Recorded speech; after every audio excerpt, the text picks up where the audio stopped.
আগে কি সুন্দর দিন কাটাইতাম, গাড়ি চলে না, চলে না, চলে না রে, গাড়ি চলে না। 21শে পদক বলে যে রাষ্ট্রীয় পদকটি যখন দেওয়া হয়, কারা কারা পদক পেয়েছেন সেটা আমি খুব আগ্রহ করে দেখি। পদকের তালিকাটা দেখে উচ্ছ্বসিত হওয়ার মতো কখনোই সেরকম কোনো ঘটনা ঘটেছে বলে আমার মনে হয় না, যে বা অমুকে 21শে পদক পেয়েছেন, কি আনন্দের ব্যাপার। যখন দেখলাম, একবার দেখলাম শাহ আব্দুল করিম সাহেব 21শে পদক পেয়েছেন, আমার মনে আছে আমি অত্যন্ত আনন্দিত হয়েছিলাম এবং আমার কাছে মনে হয়েছিল একটি সম্মানটি যোগ্য জনকে এই সম্মানটি দেওয়া হয়েছে। গানের ভিতর প্রাণের কথা আছে। গান থেকে মানুষ গভীর চিন্তা করতে পারে।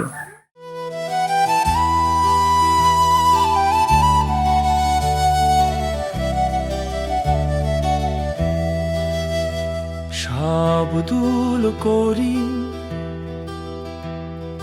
বাংলাদেশের মরমী কণ্ঠশিল্পী।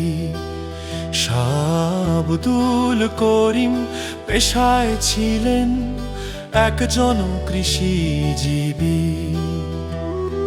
জীবনের সুখ দুঃখ প্রেম আর সমাজের অন্যায় সবকিছুই ফুটে উঠেছে তার গানে। লিখেছেন প্রায় 1600-ও বেশি গান। আগে কি সুন্দর দিন কাটাইতাম, বন্দে মায়া লাগাইছে, প্রীতি শিখাইছে। গাড়ি চলে না, চলে না, চলে না রে, আজও এই গানগুলো মানুষের হৃদয়ে বাজে।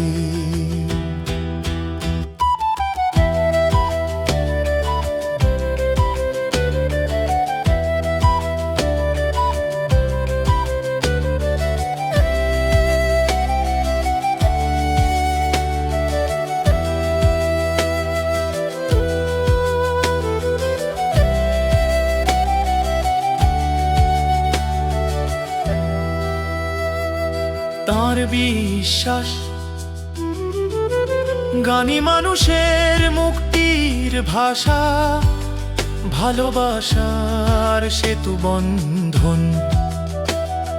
তিনি আজ নেই, আছে তার গান, তার বলে তিনি থাকবেন চিরকাল।